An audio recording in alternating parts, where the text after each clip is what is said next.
Est-ce qu'il vous arrive d'acheter des livres en fonction de leur couverture? Bonjour à tous! Et bienvenue chez nous! Aujourd'hui, on va vous faire une petite liste de livres qu'on a choisis essentiellement pour leur couverture.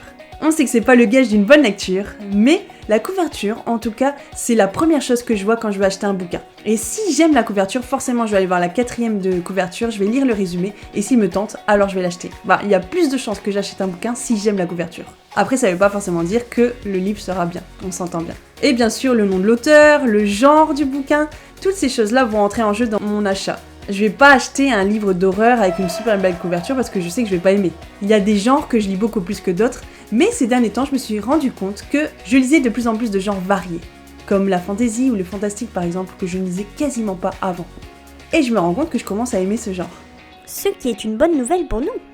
Alors, on a choisi 10 livres dans notre palle, parce qu'on en a lu peut-être un ou deux sur les 10 livres, et en tout cas, on veut vraiment les lire cette année, j'espère que ça marchera. En tout cas, les couvertures me font toujours envie, donc ça, y a pas de souci. Je pense que je pourrais les lire, forcément. On commence sans tarder avec le premier roman, Rue du Bonheur, de Anna Fredrickson, et publié chez les éditions France Loisirs. Donc ce livre, je l'ai vu dans un magasin, Noz, avec des prix dégriffés, donc on peut acheter à 3, 4, 5 euros le roman. Donc c'est super intéressant, ils sont pas forcément très vieux, ils peuvent être vieux de 2, 3, 4 ans. C'est même pas forcément des livres d'occasion, ils sont neufs, c'est pas les dernières sorties. Alors je l'ai feuilleté parce que la première de couverture, elle est super jolie, elle est très douce avec ses couleurs. Et le résumé est super intéressant, je vais vous le lire. Mère, Johanna lutte pour joindre les deux bouts, tandis que son ex-mari a refait sa vie loin d'elle. Il a quitté leur ville pour s'installer à Stockholm avec sa nouvelle petite amie, la très sophistiquée et cultivée Fanny, et commencer une carrière couronnée de succès. De son côté, Johanna s'inquiète pour ses filles, dont la plus jeune est le souffre-douleur du collège. Pour ne rien arranger, dans le cadre de son travail d'aide-soignante, elle doit faire face à la mort soudaine d'un patient, et son mari refuse désormais de lui verser sa pension alimentaire. Un beau jour, Johanna gagne 20 millions de couronnes au loto. Sa vie va alors prendre un tout autre chemin. Donc deux choses m'ont beaucoup intéressée dans la 4e de couverture. C'est l'histoire de sa fille qui est harcelée à l'école, c'est un sujet qui me parle beaucoup en fait. Et aussi le fait qu'elle gagne au loto, j'ai envie de voir comment ça va se passer sa vie après, est-ce qu'elle va devenir folle ou est-ce qu'elle va être vraiment carrée, elle saura vraiment gérer tout l'argent qu'elle va avoir. Ça me semble être un bouquin super intéressant, je pense que c'est un livre contemporain un peu feel good. En tout cas, je dirais dans une prochaine vidéo quand je l'aurai lu. Mais il m'intéresse vraiment beaucoup. Et surtout, pour terminer avec ce bouquin, c'est le titre aussi qui m'a vraiment donné envie de l'acheter. Rue du Bonheur. Enfin, ça peut être que bien, je pense. La charmante librairie des amours lointaines. Alors, ça a été écrit par Jenny Colgan et publié ici aux éditions Prisma en format broché. Il nous faisait de l'œil pour 2 points. Déjà, sa couverture. Tiens donc, étonnant, n'est-ce pas? Mais aussi parce qu'on avait déjà lu 1 ou 2 livres de cette autrice et on aime vraiment bien son style. C'est du feel good, avec des personnages attachants. On est vite entré dans l'histoire de Lisa et Cormac qui vivent à 1000 km l'un de l'autre et qui vont décider d'échanger leur maison pour un moment. Ça vous rappelle pas un petit film ça? J'ai tout de suite pensé au film The Holiday et je me suis dit que ce livre serait super si c'est le même genre. Et le fait qu'une partie de l'histoire se passe en Écosse me plaisait encore bien plus car j'aime beaucoup ce pays. La librairie des rêves ensevelis. Regardez-moi cette couverture. Elle est juste sublime. Rien que la couverture, on a juste envie d'ouvrir le livre et de le lire. En plus, il est pas très épais, je trouve. Donc forcément, ça fait pas peur. C'est une fiction historique qui se passe pendant la Seconde Guerre mondiale. C'est en août 1939 et Grace Bennett a toujours voulu s'installer à Londres et elle va y arriver. Elle va arriver là-bas avec son amie. Mais elle va voir qu'en fait, la vie là-bas n'est pas facile, surtout pendant le temps de guerre. Donc c'est pas aussi beau que toutes les images qu'elle pouvait avoir dans sa tête et les pensées qu'elle avait à propos de cette ville en fait. Donc elle va devoir se battre, elle va devoir être vraiment courageuse pour vivre une vie correcte là-bas. Elle va devoir déjà trouver un travail et c'est pas forcément facile à ce moment-là. Mais elle y arrive, elle trouve un travail dans une petite librairie et elle ne connaît rien à ce monde, la littérature, elle n'a quasiment jamais lu de sa vie.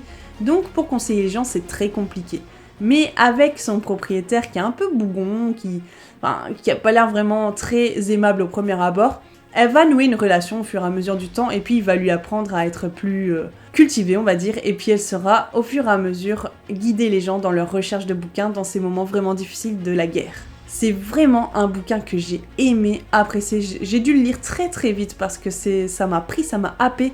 Il y a une foison de recommandations littéraires, en tout cas de citations de bouquins dans ce livre. J'avais envie de tout lire après tous les livres qui ont été cités dedans en fait. Bref, c'est une lecture qui nous a vraiment marqué cette année, c'est un de mes coups de cœur. Et franchement, je suis pas forcément du genre à relire plusieurs fois un bouquin, mais ça m'arrive une fois de temps en temps. Et celui-ci, je pense que je pourrais vraiment bien le relire, il n'y aurait aucun souci. Donc si jamais vous voulez vous le procurer, donc celui-ci c'est la version poche, donc qui a été publiée chez J'ai lu, mais sinon la version brochée, il me semble que c'est chez les éditions Charleston. Et l'auteur s'appelle Madeleine Martin. Voilà, La librairie des rêves ensevelis. Un livre super top. Si vous aimez les fictions historiques qui se passent au moment de la Deuxième Guerre mondiale, il y a de la romance, il y a plein de choses, du mystère, tout est bien.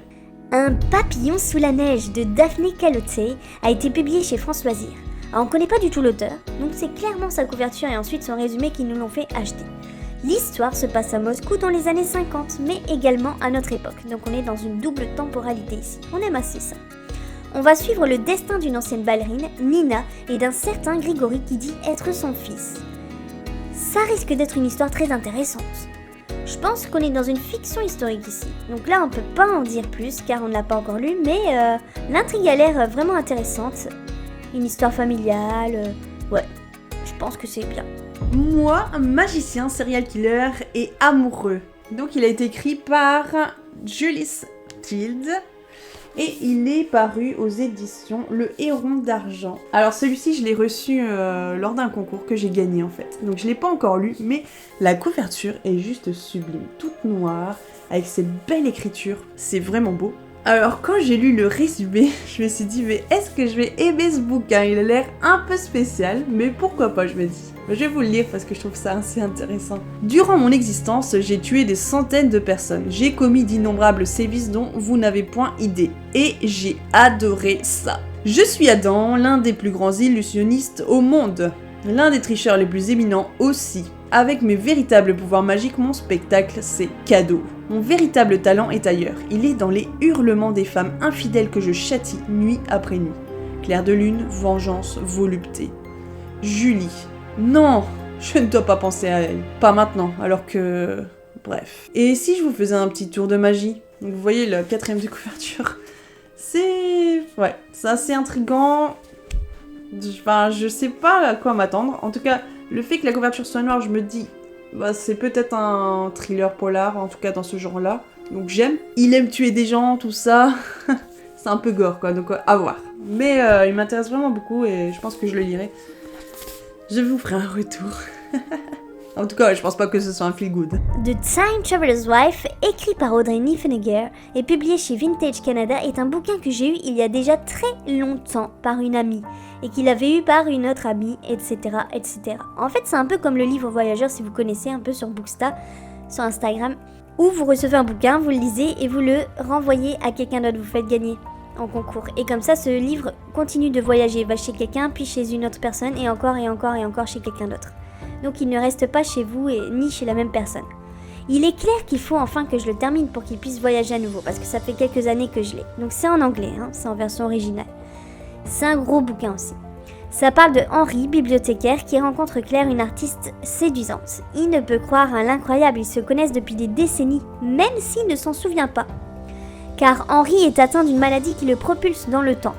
Il a rencontré Claire alors qu'elle était enfant, et il va sans cesse partir et revenir à des époques de leur vie respectives. Donc c'est un livre assez troublant, avec des remontées dans le temps. Et certainement aussi parce que, comme je le lis en anglais, c'est un peu plus difficile en termes de compréhension, c'est pas ma langue natale. J'ai appris en préparant cette vidéo que le titre en français était « Le temps n'est rien ». Donc peut-être que vous avez en entendu parler. Ça fait pas mal d'années déjà qu'il est sorti. Et il y a aussi un film qui est sorti sur cette histoire, ou même deux. Et ici, on a Blackwater, donc là c'est le tome 1. Donc j'ai toute la série, je l'ai acheté vraiment pour rien. Enfin, rien. Si, quand même un peu, mais c'était vraiment pas grand-chose d'occasion. Sur le Bon Coin, je pense. Et pour un prix vraiment dérisoire par rapport à ce que c'est, quoi. Donc c'était top, c'est un moment où on en parlait vraiment beaucoup sur Booksta, en fait, et puis ça m'a donné envie. Alors que c'est pas forcément un genre vers lequel j'irai tout de suite.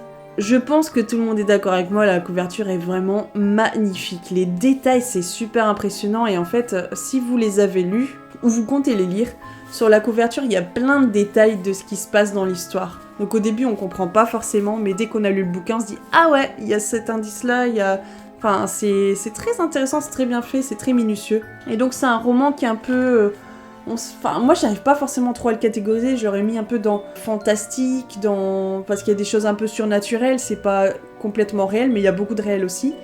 Il y en a qui... Enfin, apparemment, c'est aussi mis dans le côté horreur. Enfin, moi qui n'aime pas du tout le genre horreur, franchement, lire ça, ça va, quoi. Il y a vraiment aucun souci.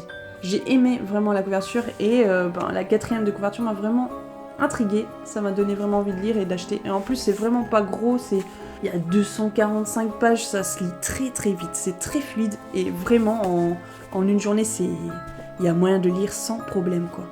Donc c'est une femme qui se retrouve un peu bloquée dans une maison ou dans une ville où tout a été inondé. Donc elle va être sauvée par un des membres de la famille la plus importante de la ville.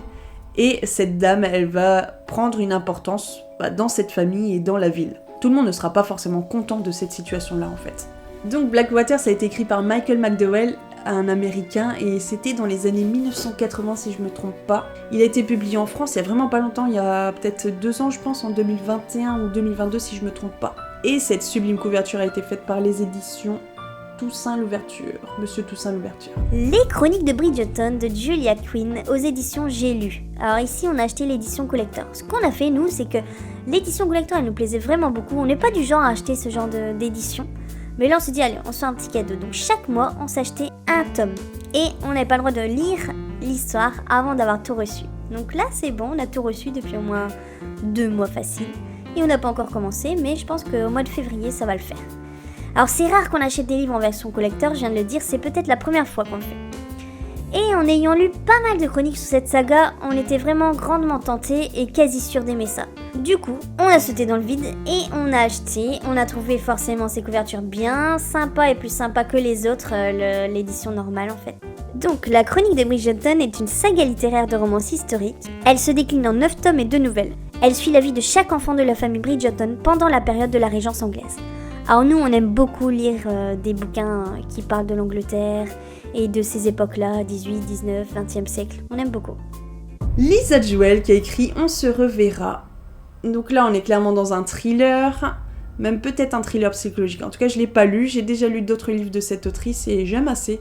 Cette couverture, elle est vraiment belle avec ces roses-là et tout le noir autour. Enfin, c'est très, très raffiné, je trouve. Et le titre, forcément, me donne toujours aussi envie. La 4e de couverture était très intéressante, je peux vous la lire. Donc, les souvenirs, c'est comme les cadavres. Tôt ou tard, ils refont surface. Qui est cet homme assis sur la plage en pleine tempête sur le lieu d'un crime commis 20 ans plus tôt ? Il n'a pas de nom, pas de manteau et il a perdu la mémoire.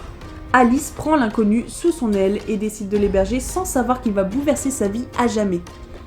Au même moment, dans la banlieue de Londres, Lily attend en vain le retour de l'homme qu'elle vient d'épouser et dont la police tarde à signaler la disparition. Parviendra-t-elle à retrouver celui pour qui elle a tout abandonné ? Donc, beaucoup de suspense, de mystère, du thriller, bref. Si vous aimez ce genre, à mon avis, il doit être super bien. C'est très énigmatique et ça donne envie de le lire.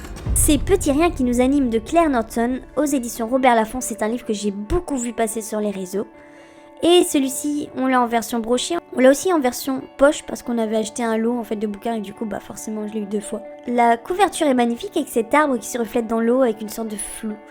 C'est une belle silhouette de femme et c'est coloré qui nous donne un air de mystère. J'aime énormément cette couverture. C'est l'histoire d'une femme qui découvre l'infidélité de son mari et qui part pour trouver un refuge au parc des Buttes Chaumont. Puis on a aussi Alexandre qui doit faire un choix entre sa famille et son grand amour. Pour terminer, on a Nicolas qui s'inquiète car son frère a annulé leur rendez-vous dans ce même parc. Ces 3 personnes vont se trouver au même moment, au même endroit, et ils vont découvrir qu'une ado menace de se suicider et ils vont essayer de l'en empêcher, ce qui va apparemment bouleverser complètement leur vie. Je peux pas en dire plus car je l'ai pas encore lu, mais l'intrigue est assez intéressante et intrigante, donc on espère qu'on va aimer. Je pense pas qu'on ait déjà lu un livre de cette autrice, donc ce sera aussi une belle découverte je pense. On aurait pu vous montrer encore plein d'autres bouquins, parce que j'en ai plein qui ont encore des belles couvertures chez moi, mais sinon la vidéo serait beaucoup trop longue. On vous souhaite une bonne semaine, et à la semaine prochaine pour une nouvelle vidéo. C'était les mots d'or, à bientôt!